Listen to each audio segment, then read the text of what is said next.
Like, share and subscribe to Inspire Media. Welcome to inspire media. నా పేరు కుమారి. ఎన్నికలు వస్తే పొలిటికల్ సినిమాలు తీయించడం, సినిమా డైరెక్టర్లతో యాడ్లు చేయించడం తెలుగు రాష్ట్రాల్లో పార్టీలకి అలవాటు. అందులోనూ టీడీపీ అయితే ఎన్నికకు ఓ డైరెక్టర్ను రంగంలోకి దించుతూ ఉంటుంది. రవిబాబు, బోయపాటిని ఆల్రెడీ చూసాం. మొన్న తెలంగాణ ఎన్నికల్లో వంశీ పైడిపల్లి లాంటి వాళ్ళు బీఆర్ఎస్ కోసం పనిచేయడమూ తెలుసు. మరి చంద్రబాబు కోసం ఈసారి ఏ డైరెక్టర్ పనిచేస్తున్నాడు? వివరాలు చూసే ముందు ఇన్స్పైర్ మీడియాను సబ్స్క్రైబ్ చేయండి, షేర్ చేయండి, లైక్ చేయండి. ఏపీలో ఎన్నికల హీట్ మొదలైపోయింది. మండిపోతున్న ఎండల్ని కూడా లెక్క చేయకుండా నాయకులు రంగంలోకి తిరుగుతున్నారు. ఇక 40 రోజుల సమయం మాత్రమే ఉంది కాబట్టి త్వరలో పార్టీల ప్రకటనలు హడావిడి కూడా మొదలవుతుంది. మరి ఈసారి టీడీపీ కోసం ఏ డైరెక్టర్ పనిచేస్తున్నాడు?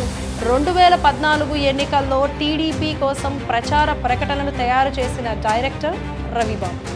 2019 ఎన్నికల్లో చంద్రబాబు కోసం ప్రకటనలు, పాటలు చేసిన బోయపాటి. మరి ఈసారి ఎవరి డైరెక్షన్లో బాబు నడవబోతున్నాడు? ఇదే ఇంట్రెస్టింగ్గా కనిపిస్తోంది. నిజానికి ప్రతి ప్రోగ్రాంలోనూ సినిమాటిక్ ఎఫెక్ట్ కోసం సినిమా వాళ్ళతో మాట్లాడడం, సలహాలు తీసుకోవడం, కొన్ని ఇంప్లిమెంట్ చేయడం కోసం వాళ్ళనే ఇన్వాల్వ్ చేయడం చంద్రబాబుకి అలవాటు.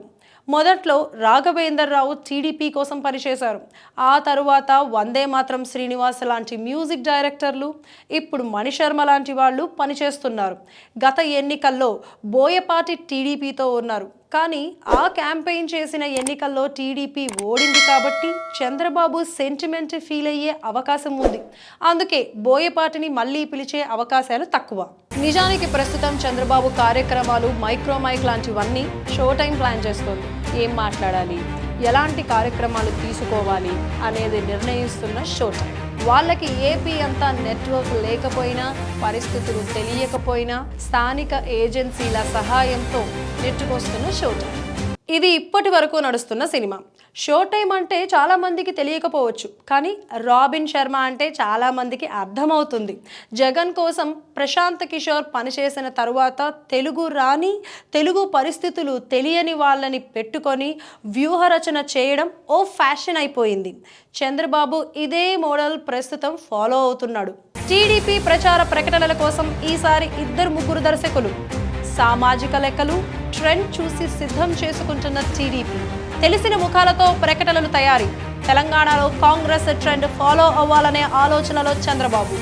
తెలంగాణలో కాంగ్రెస్ సింపుల్గా ప్రచార ప్రకటనలు చేసింది.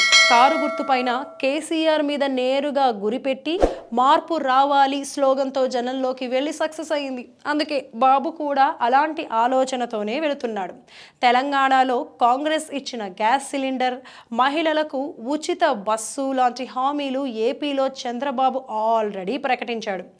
ఇప్పుడు ప్రచారం పంధా కూడా కాంగ్రెస్ తరహాలో ఉండాలన్నది ఆయన ఆలోచనగా కనిపిస్తోంది. అంటే టీడీపీ ప్రకటనల్లో ఈసారి జగన్ కనిపిస్తారా? టీడీపీ డైరెక్ట్ అటాక్ చేయబోతోందా? బెంగళూరు ఏజెన్సీ పనిచేస్తోంది అంటున్న టీడీపీ వర్గాలు. అంటే సినిమా ఇండస్ట్రీ సహకారం కొంతవరకు తీసుకుంటున్నా మొన్నటి తెలంగాణ ఎన్నికల్లో రేవంత్ గెలవడానికి కారణం అయ్యింది అనుకుంటున్న మోడల్ని ఫాలో కావాలని చంద్రబాబు అనుకుంటున్నట్లుగా కనపడుతోంది పరిస్థితి. టీడీపీ ప్రచార వ్యూహంపై మీరేమంటారు? మీ అభిప్రాయాన్ని కమెంట్స్లో తెలియచేయండి. Thanks for watching inspire media. Like, share and subscribe to Inspire Media.